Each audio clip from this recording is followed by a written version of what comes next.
Baik anak-anak, hari ini kita bertemu kembali dalam pelajaran Bahasa Indonesia bersama Ibu Junita. Topik kita hari ini tentang pemaknaan puisi. Oke, apa itu pemaknaan puisi? Pemaknaan puisi berarti pemberian makna terhadap puisi atau memahami puisi, yaitu mencoba menemukan makna yang terkandung dalam puisi. Itulah pengertian pemaknaan puisi. Langkah-langkah pemaknaan puisi yang pertama nanti mengidentifikasi kesatuan unsur pembangun puisi. Yang kedua, menentukan kata kunci dalam setiap larik puisi. Larik itu berarti baris. Yang ketiga, mengaitkan maksud puisi dengan kehidupan nyata. 4. Memparafrasakan setiap bait puisi berdasarkan kata kunci dan realita. Yang kelima, menyimpulkan keseluruhan isi puisi berdasarkan data yang telah dihimpun atau langkah-langkah untuk memaknai puisi. Oke, kita lihat satu persatu. Yang pertama adalah mengidentifikasi kesatuan unsur pembangun puisi.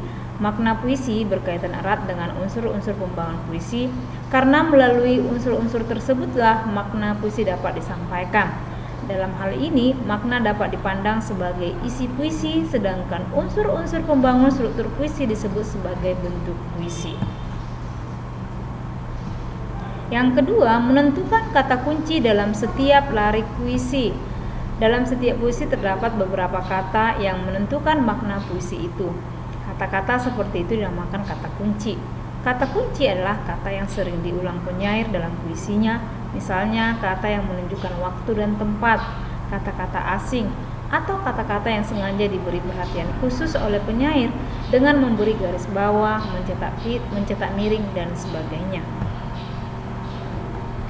Makna kata dalam sebuah puisi meliputi makna lugas atau makna leksikal, makna citraan atau makna imaji, dan makna lambang. Jadi untuk memahami puisi, ketiga makna tersebut harus diungkapkan. Yang pertama, makna lugas. Makna lugas adalah sebuah kata, frasa, atau kalimat yang maknanya sesuai dengan makna leksikal atau makna yang terdapat dalam kamus. Makna lugas. Yang kedua, makna imaji ataupun citraan. Penyair membentuk citraan atau imaji tertentu pada pikiran pembacanya.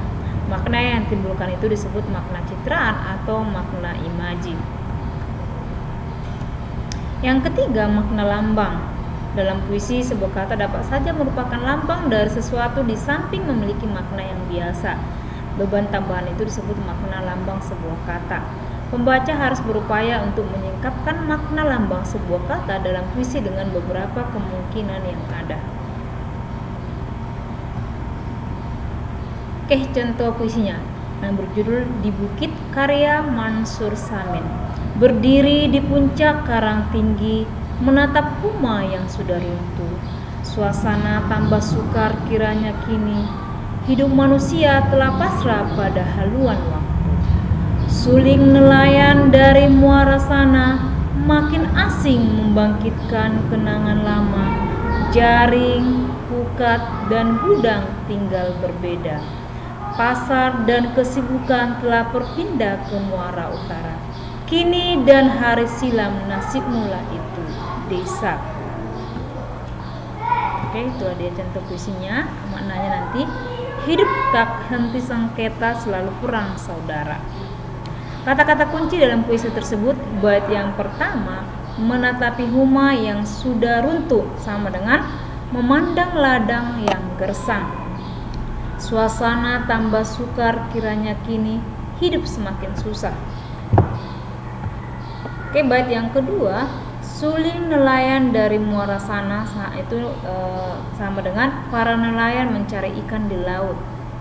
Makin asing membangkit kenangan lama, mengingat kenangan lama. Itu bait yang kedua. Bait yang ketiga, pasar dan kesibukan telah berpindah ke muara laut. Itu kesibukan pasar ikan telah berubah sepi kini. Hari silam nasib mulai itu desaku, suasana masa lalu tinggal. Kenangan hidup tak henti sengketa, selalu perang saudara. Hidup penuh persaingan dan perselisihan. Yang ketiga, mengaitkan maksud puisi dengan kehidupan nyata. Kadang-kadang untuk memahami puisi tidak cukup hanya dengan membaca apa yang tersurat dalam puisi, tapi juga perlu mempelajari hal-hal yang berada di luar puisi tersebut. Hal-hal tersebut misalnya penyair, riwayat hidup penyair, pandangan hidup penyair, latar belakang penciptaan, situasi ketika puisi itu diciptakan, dan sebagainya. Itu yang bagian yang ketiga ya. Yang keempat, memparafrasakan setiap bait puisi berdasarkan kata kunci dan realita. Parafrasa adalah mengubah puisi menjadi bentuk sastra lain ataupun prosa. Puisi yang tunduk pada aturan-aturan puisi diubah menjadi prosa yang tunduk pada aturan-aturan prosa tanpa mengubah isi puisi tersebut. Prosa berarti karangan bebas ya. Oke, yang di bukit. Aku berdiri di puncak karang tinggi. Aku menatap rumah yang sudah runtuh dengan gersang. Saat itu suasana kehidupan ya bertambah sukar kiranya kini. Kehidupan manusia telah dipasrahkan pada haluan perjalanan waktu. Nah, inilah sudah dibuat menjadi berbentuk prosa ya, bukan lagi bentuk puisi sini. Jadi aku berdiri di puncak karang tinggi, aku menatap rumah yang sudah runtuh ataupun gersang. Saat itu suasana kehidupan itu bertambah sukar kiranya kini.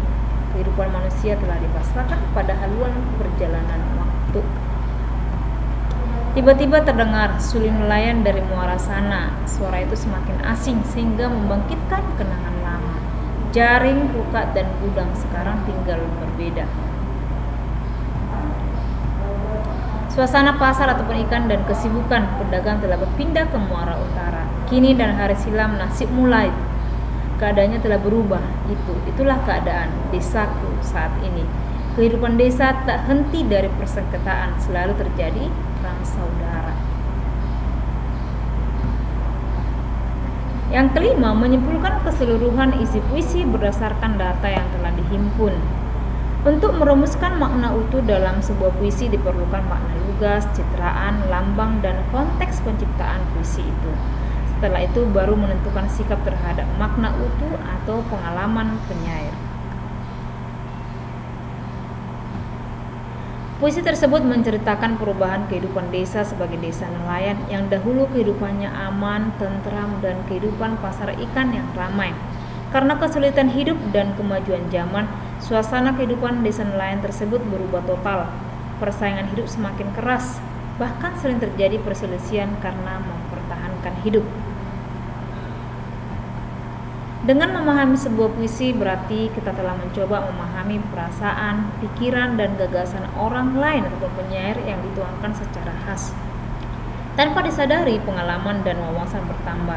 Dengan bertambahnya pengalaman dan wawasan itu terasa ada kepuasan batin karena telah dapat mengambil hikmah dari pengalaman orang lain. Oke, demikianlah pelajaran kita tentang pemaknaan puisi.